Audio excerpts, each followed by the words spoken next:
A new zone hits the 11.0.7 PTR, the return of the Plunderstorm, racial ability updates, and more. Here's what's going on in the world of Warcraft November 5th through November 11th. Welcome back to the Weekly Grind with Bean. Grab a cup of coffee and let's start the week off right. Strap on your sea legs because we're sailing into uncharted waters with patch 11.0.7 on the PTR as of October 31st. And the new zone, Siren Isle, is ready to be explored. Let's talk mysteries, mayhem, and of course, what everybody is always asking for more of, another currency. Dive into the zone's dark allure with a mix of old enemies and hidden secrets to uncover on Siren Isle, an island that was home to a Kul Tiran Azerite mining operation. Mysteriously, the entire population vanished suddenly, leaving behind a dangerous rotating roster of enemies, Vrykul, Naga, and pirates. There's definitely some Wild West ghost town vibes here, with showdowns between multiple factions and the eeriness of the abandoned mining facility. We have 3 factions all vying for resources: Goblins, Earthen, and Arathi. Hopefully there's plenty of cool rewards to make it worth engaging with each of the factions. We also have storms that bring powerful enemies, special weapons, tools, and vehicles like the Goblin Minebot that players can use to fight back. Powerful sea creatures are apparently brought to the island by the strong storms that frequent this part of the ocean. I do wonder if the Azerite crystal has something to do with their being called as well. Be fitting for the name Siren Isle. One thing worth noting is that there will not be flying on the Siren Isle. The in-game reason for this is the high winds debuff that keeps those on the Isle from getting around with flight. Skywriting is one of my favorite things that's been added to the game, so I'm always disappointed in areas where it can't be used, but I can also see how this could limit devs when they're crafting an environment that they want the players to experience in a certain way. There are grapnel hooks around the zone that allow for climbing up into higher spots, and rocket boots too. Maybe that and the fact that the island is not huge will make up for the lack of flying. It's also possible that flying may only initially be unavailable, and that flying becomes possible after specific parameters are met. There are certain spells data mined that could hint at some form of flying becoming available, so we will just have to wait and see. There's also a powerful new ring, Cyrce Circlet, with its unique 3-socket feature and visible transmog. It's a powerful new piece of gear that will be strong for this season and the next. There are 3 gem types that can be slotted into the ring: Singing Thunder Citrine, Singing Wind Citrine, and Singing Sea Citrine. Some gem effects have already been data mined and all offer both support through shields and healing and damage effects based around the elements of their gem type. It's cool to have a visible ring transmog, but I hope this does not end up being a mandatory BIS ring that everyone has to wear. Can't really judge it till I get to mess around with it myself, but we'll see.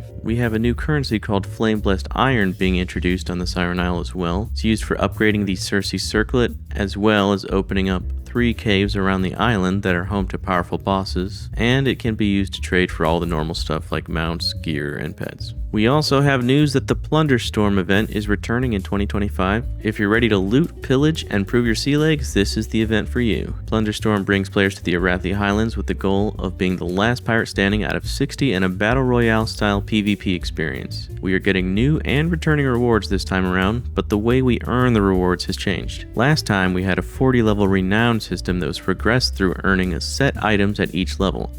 This time you will earn plunder currency while playing, and you can spend it in the plunder store on the rewards that you actually want. This is a much better and more player-friendly reward system so that we don't feel forced to grind out levels for specific items that are placed at the end of the track. Instead, we can engage with the game mode as much as we want and target only the rewards that we like the best. At the time of this recording, the numbers are looking like reward prices will vary from as low as 500 plunder all the way up to 7,500 plunder, with a potential cap of 15,000. Since there's a cap in place, you will not be able to save up and buy everything all at once. I do wonder if the plunder will carry over to the next time Plunderstorm arrives though. Initially, when Plunderstorm first came out last year, I thought it was just Blizzard trying to get on the whole Battle Royale bandwagon. Too little too late, but I did play enough to get all the rewards, and I got a solo win as well. So I had some fun, and there's potential for the game mode. I did feel like many times the games were decided in the first few moments, and if you tried to ride it out to the end without getting enough levels, you're at a pretty huge disadvantage. So I'm curious to see what kind of gameplay changes that there may be this time around, and hopefully they will continue to improve this game mode if it's going to be something that keeps returning. And who doesn't love a good makeover? Human and Kul Tiran characters can now change up their looks with the new Arathi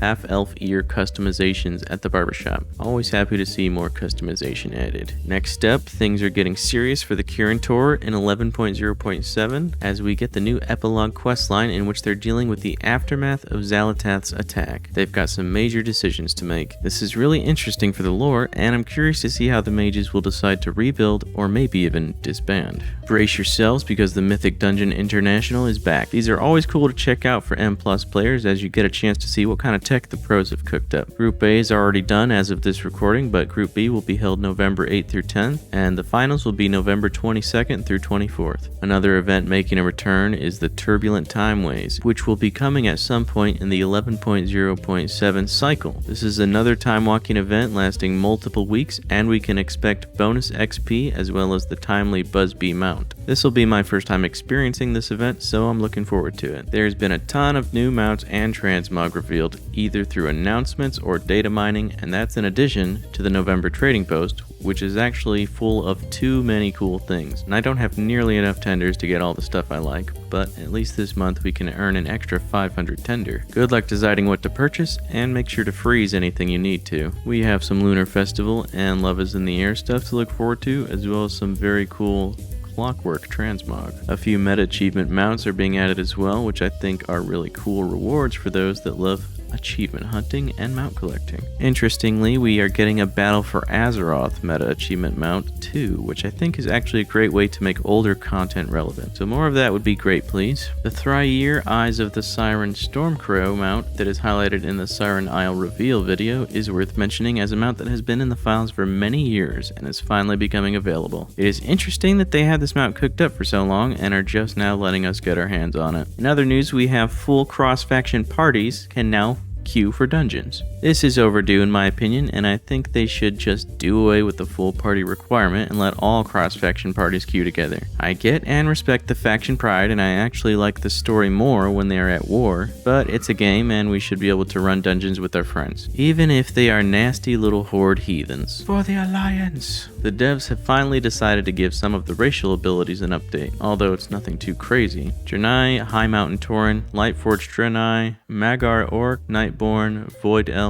Volpera, Worgen, Zandalari Trolls are all getting some love here, so make sure to take a look and see if any of your characters are getting a nice little boost, or maybe you'll be convinced to make a new alt. And now time for an axe to grind. 11.0.5 and other recent patches have had some bugs, and no, I'm not talking about the ones living in Ashkahet. While I generally tend to stay positive, it really sucks when everyone's paying a monthly sub and $60 per expansion, and many of us even $90 for a mount, to consistently have bugs popping that can range from harmless and goofy oversized weapons to entire guild banks being deleted. I haven't run into too many myself, but browsing Reddit and other social media sites, I've seen many complaints of disconnects and lag, which can be devastating to difficult encounters in both raids and M+.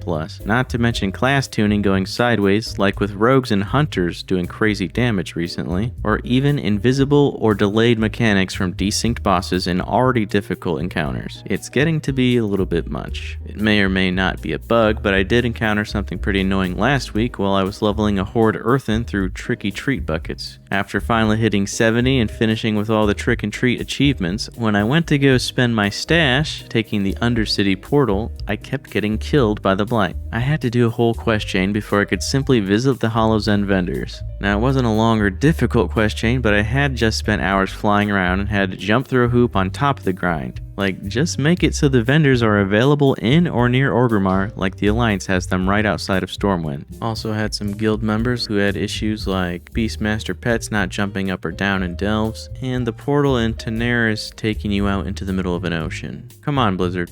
The same way everyone wants better customer service, we also expect a certain level of quality assurance. I love the 8-week content cycle, but is it worth it if it comes with so many bugs? Let me know how y'all feel about it in the comments. And now let's get into the weekly grind. Since the Bronze Celebration tokens rewarded from Khazalgar weekly activities have been buffed, you can earn quite a bit of tokens playing War Within content normally without actually needing to grind. And with the event lasting until January 6th, getting all the tier 2 sets before it ends should not be an issue. It's kind of funny that the best way to grind the event tokens is by not playing the event now, but if you're doing both, you will have plenty of tokens to go around. Besides the tokens, I will continue to do time walking stuff for the Time Ward badges to get any of the rewards that I like, and for leveling alts. I've been having fun with my Drakthir Warlock playing the Destruction spec, and throwing out Chaos Bolts has been good times. Visage form also looks pretty sick on the Warlock, and I'm excited for the Mog potential. Speaking of leveling, these are the last few days this week to take advantage of some of the stacking XP buffs before they go away. So get your leveling in while you can. Hollow's End ends November 8th, and Darkmoon Fair is active until November 9th. Even after they end, we will still have a decent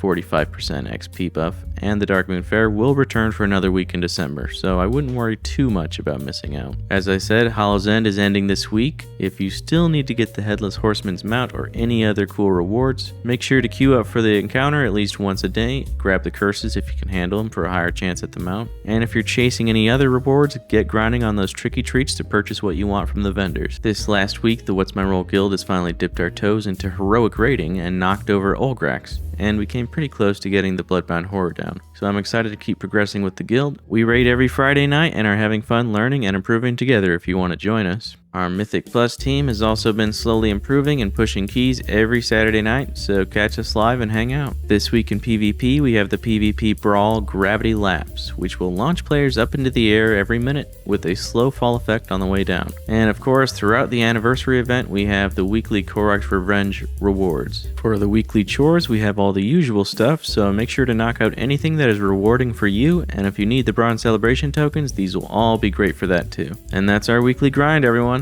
Please like, comment, and subscribe, check out the Patreon, and catch us live to hang out when we stream to help support the channel. Thanks for tuning in, and I'll catch you next week.